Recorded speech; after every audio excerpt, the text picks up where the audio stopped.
ہم پورے زمانے کے اندر دیکھ لیں، بے نمازی دندناتے پھرتے ہیں، معاشرہ بے نمازیوں سے بھرا پڑا ہے۔ کسی ایک بے نمازی سے پوچھئے کہ نماز پڑھنا اچھا فعل ہے یا برا، وہ کہے گا کہ یہ برا فعل ہے، حالانکہ وہ خود قریب نہیں جاتا۔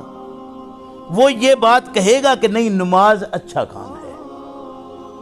صدقے کے متعلق پوچھ لیں، زکوٰۃ کے متعلق پوچھ لیں، والدین کی فرمانبرداری کے متعلق پوچھ لیں، جو بالکل والدین کا نافرمان ہے آپ اس سے بھی پوچھیں تو وہ کہے گا نہیں، والدین کی فرمانبرداری بہت ضروری ہے۔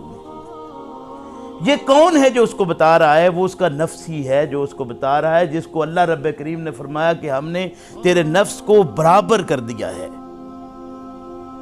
کہ وہ تجھے نیکی اور برائی کو الگ الگ کر کے بتا دیتا ہے، تیرا نفس ہے۔ تو چونکہ یہ نفس بھی ہمیں اللہ رب کریم نے عطا کیا ہے، تو یہ فطرت کے معاملات جو ہیں یہ تبدیل نہیں ہونے والے ہوتے، فطرت ہمیشہ ایک جیسی چلتی ہے۔